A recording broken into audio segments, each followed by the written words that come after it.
Hey everybody, welcome back to the Blushing Nerd.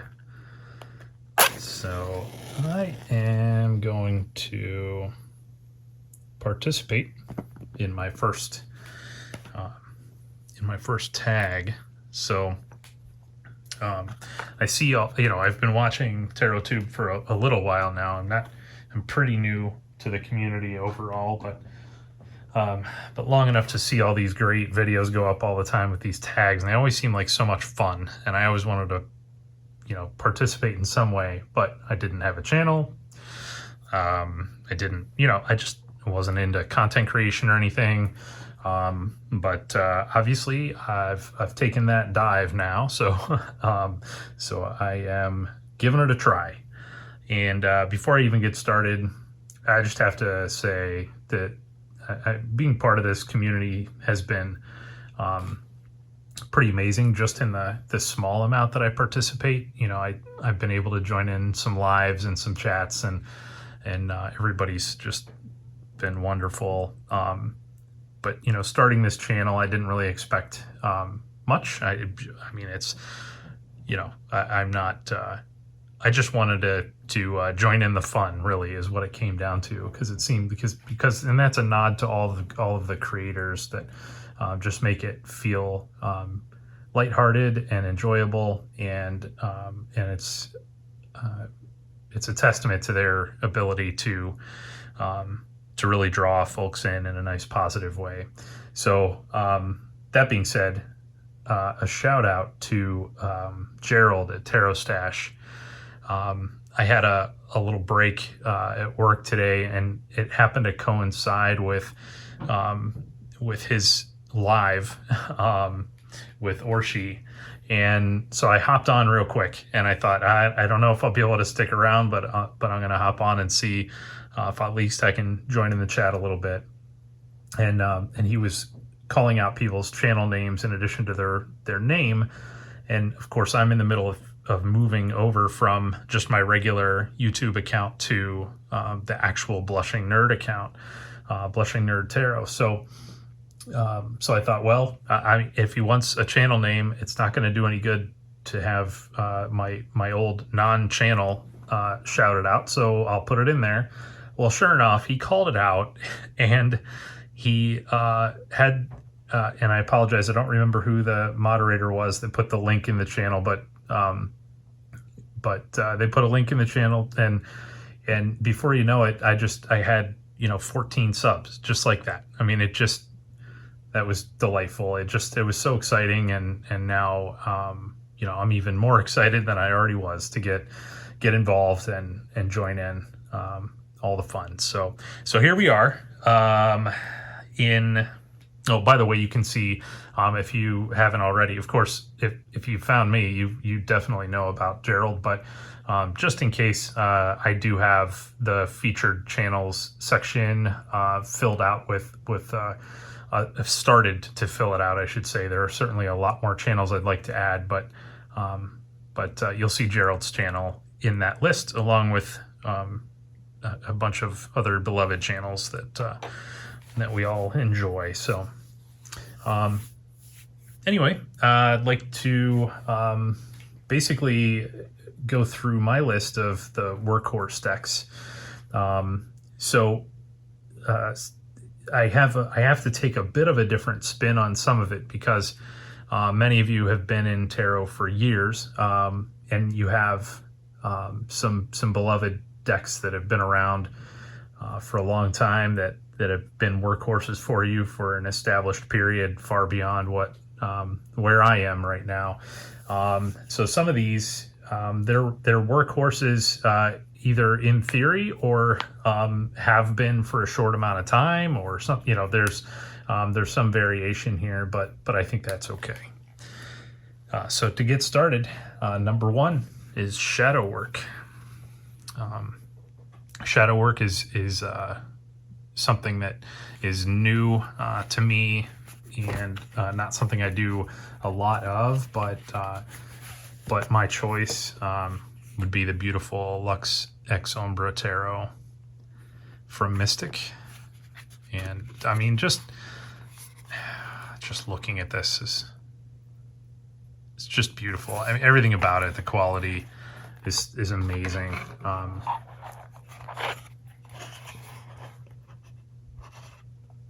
I bought, this is the second edition. I bought this, I believe it was last fall is when I put the order in the autumn, and it took a little bit of time to come in.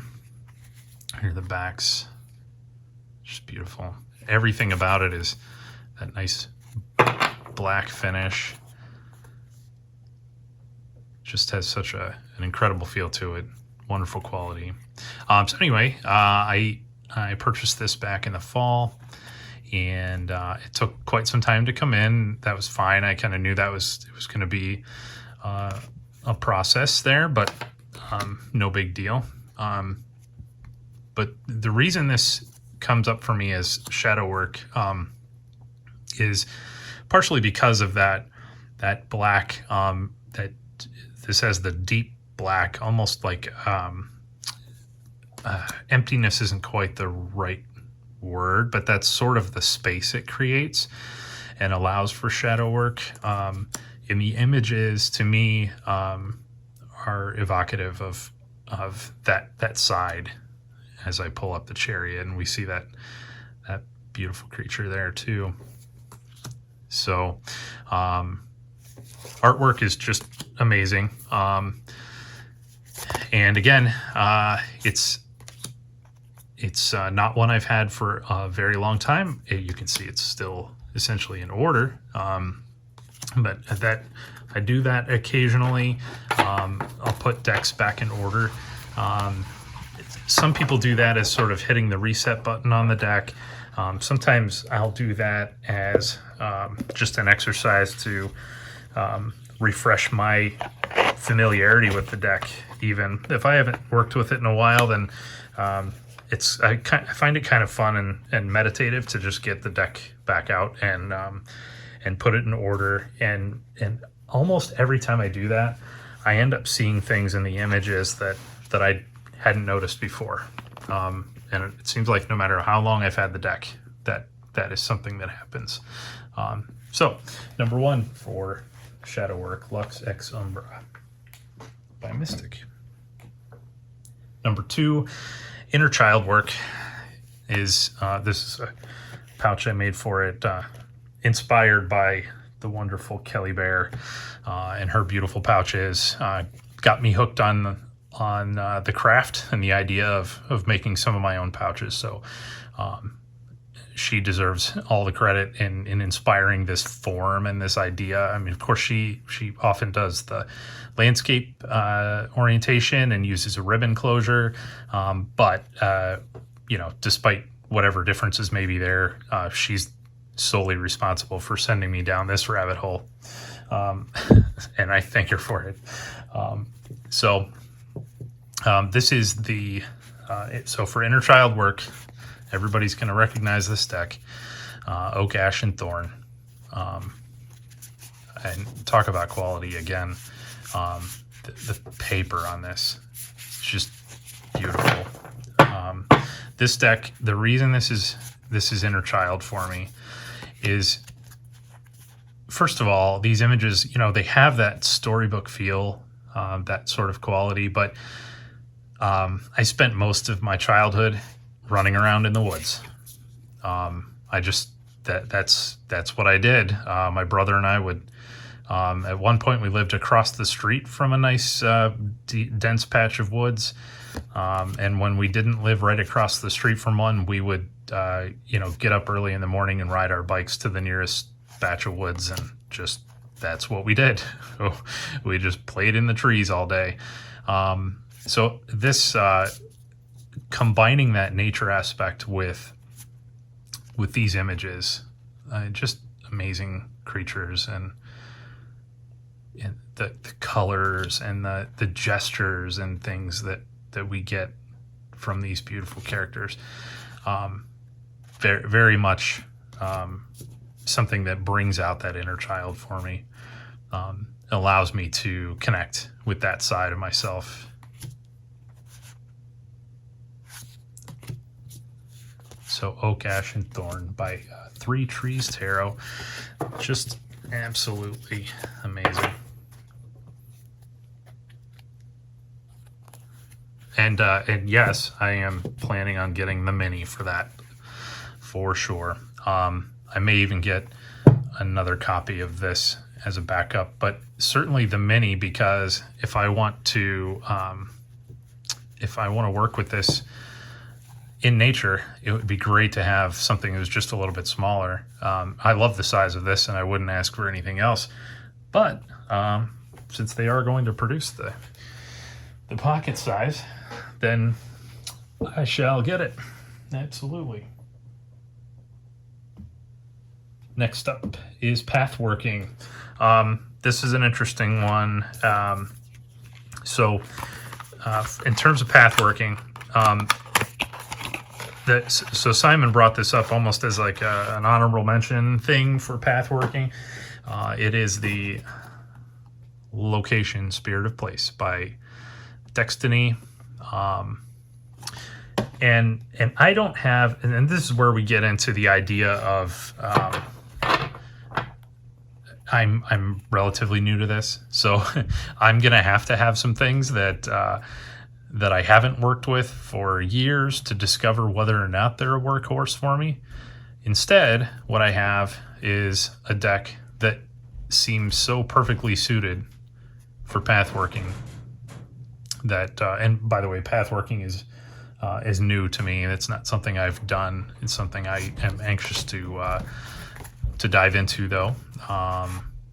So if anybody actually has any ideas on or some good videos that you could link me to in the comments, I would appreciate that. I haven't done any searches myself yet to see what creators have come up with for Pathworking and just talking about it in general. But it's something I'm interested in looking into more. And if I have a deck, or of any deck that I have for Pathworking, it's certainly going to be this, because I love the RWS system, and this is such a great way to open up the cards for a different type of interpretation. Because, if you're familiar with the RWS system, and you have maybe one way of looking at it, you could easily, this Hermit is it's incredible. But yeah, if you are familiar with the system and you pick this deck up fresh, it sort of forces you to take a different look and reevaluate your way of using the RWS system. So that nice green foil, I think that was one of the stretch goals in the Kickstarter, but I'm glad. And so was the edging, that iridescent black. How about that? That's incredible. So, and I like this style because I feel like, and correct me if I'm wrong, but I feel like this style of edging is less prone to chipping than some of the metallic, straight up metallic, like gold edging and stuff like that. Because I've had some issues with that before, which can be a little frustrating. So, location, Spirit of Place by Deckstiny. By the way, I have another Deckstiny deck that came with this. One of the Kickstarter things you could do is add another deck, and it was like a mystery deck. They would just throw in an extra one. So I did that, and the deck they sent looks pretty interesting. It's just not something that's up my alley, really. It's not my style. I may or may not be interested in trading this. If anybody has been looking for this deck, or this is something that that you knew about, heard about, wanted, etc., are interested in, this is it's a numbered deck, copy 464 of 500. Don't think that's an actual signature on the card, but I suppose it could be. They do sign some of their cards, so I did have an autograph card come with the location. But anyway, it's a very nice quality deck. B Arts on Tarot. So, but it's that would be the backs. That's probably not going to do a whole lot for you. Now that, I mean, I hadn't seen that before, but well, it'll be in there if this interests somebody. And it is a neat concept. I kind of like the idea of, you know, Hierophant there, and you get different lovers cards, which is good. I really encourage that. Happy Pride Month, by the way. And you know, is it sort of, maybe it's a one note kind of presentation, but nevertheless, it still may have appeal for you, and by all means, let me know. You can find my website. It's just blushingnerd.com. That is in the, you know, it's in my channel info, and if you go there, there's a contact page. Feel free to reach out that way. Okay, so anyway, that's a little aside there, but we are on to personal growth and development. So there are a couple of decks I think that I could have slotted in here in this spot, but what I landed on is the beautiful Pagan Otherworlds by Uusi. And the reason for that, I think I may have picked up this deck a little bit too early in my tarot days to fully appreciate it, and to be able to work with it, get the most out of it, because being new to it, there's so much going on in these paintings and these cards, and a lot of the subtlety was lost on me. Even though I really appreciated the artwork, this quickly became one of my favorite things to look at in the world. Even if I wasn't using it as it was intended, I could just get this out and shuffle it and stare at the cards for hours every day, and I don't think I would ever get bored.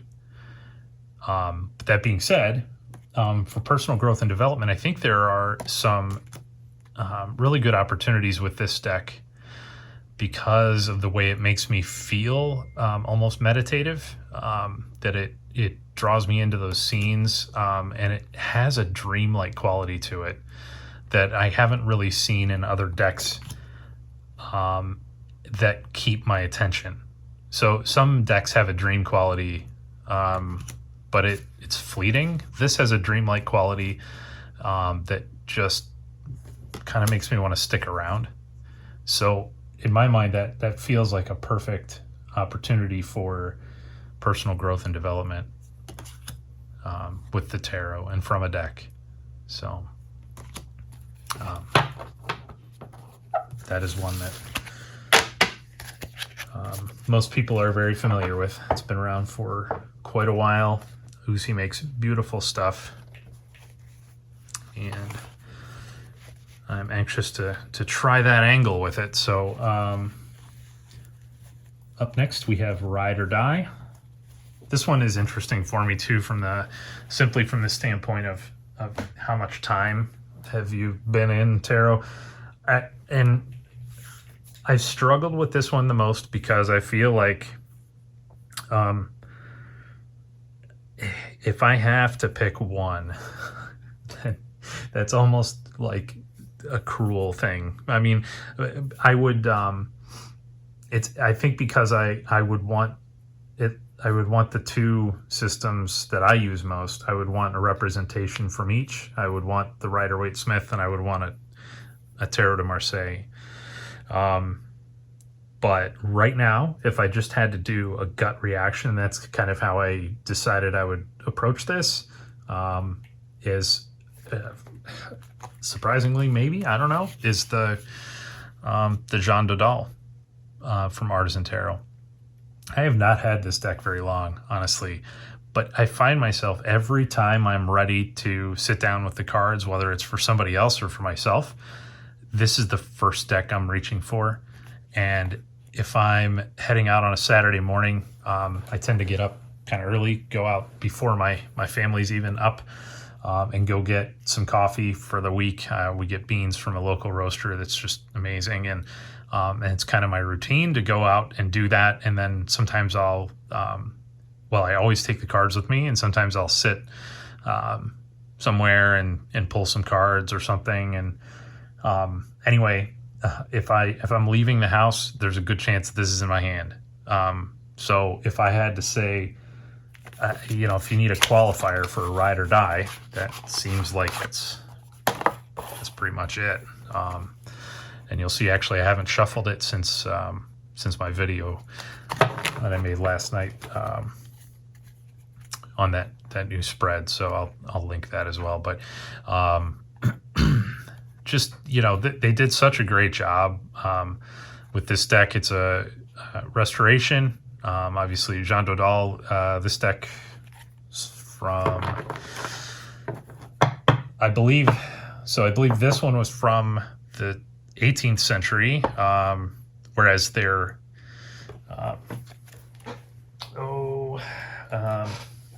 they have another one that, in fact, it's right over here. I'll grab it.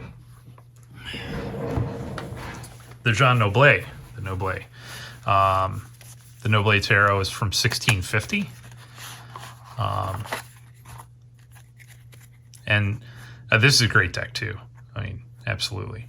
It's beautiful. Small. It's very small compared to the other one, which was traditional, I guess, for that deck. The Noblet was always smaller. So compare the two there, you can see it's quite a different size, different backs. Which is fine. I like the small deck occasionally. However, again, if we're talking about ride or die, everything's hitting the fan, and I have to grab something.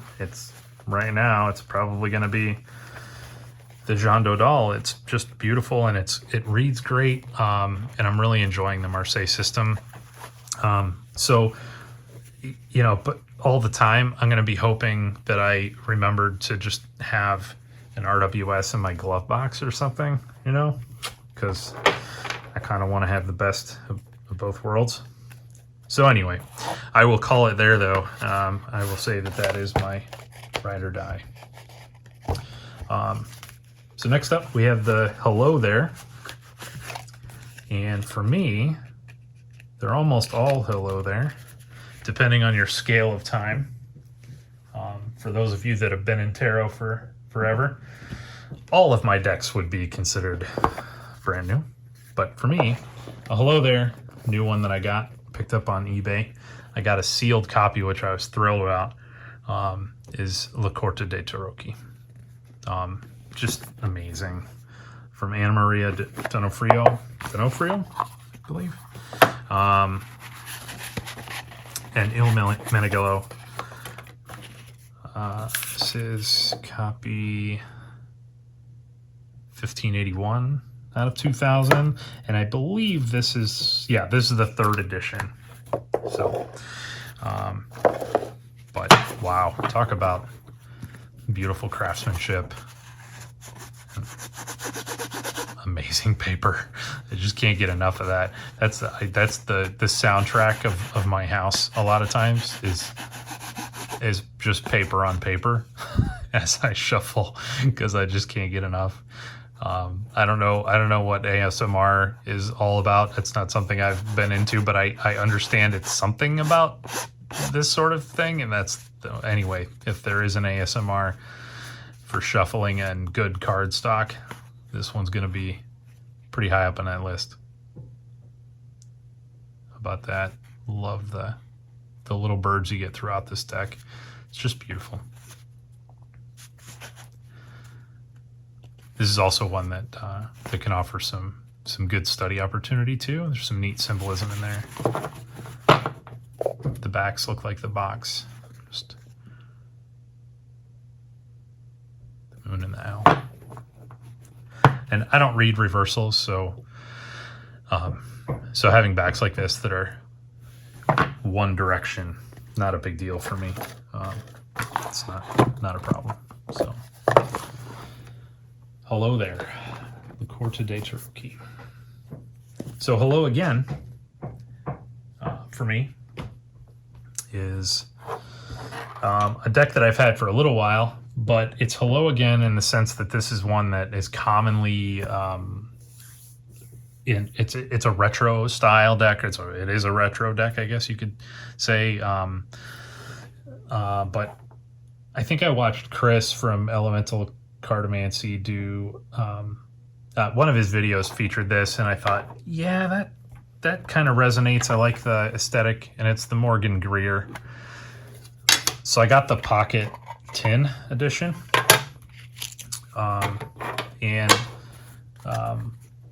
this is hello again for me in kind of a different way. This is hello again because it's one that that I know has been in circulation for a long time, and I bought it a while ago and actually just haven't taken the time to work with it yet, but could absolutely do that, and I think get some great enjoyment out of it. So really interesting deck with some great colors.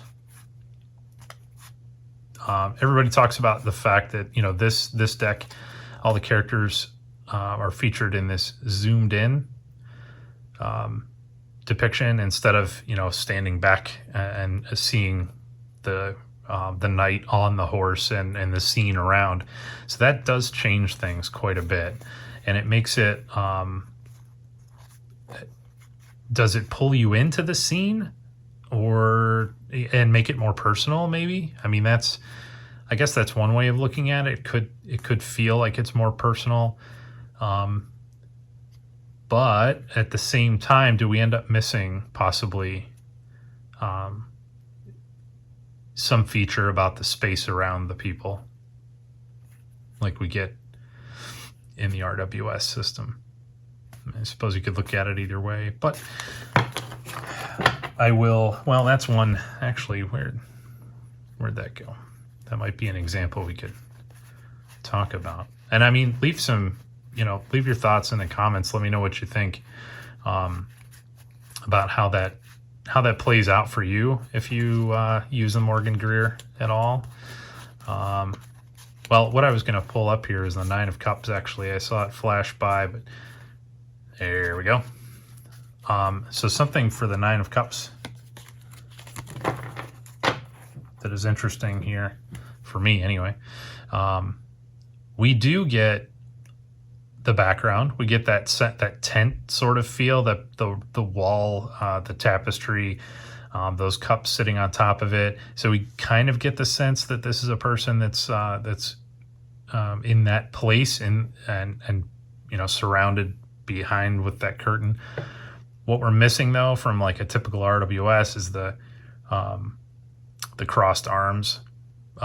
Posture seems to, you know, be an important factor in the way I look at that card. So we're missing some of that here. This does feel like a similar smile that I always think it's lacking some genuine happiness.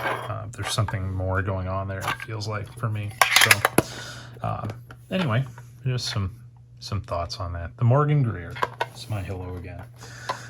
So that's it. That is the list. And I do really appreciate everybody else that's done this tag, and I look forward to watching more of them. I haven't seen all of them yet, but now having assembled my list, it'll be really even more fun for me to kind of venture out, watch some of the ones that I haven't watched, and see what everybody else had to contribute. So thank you very much for watching, and I hope you enjoyed, and we'll see you on the next one.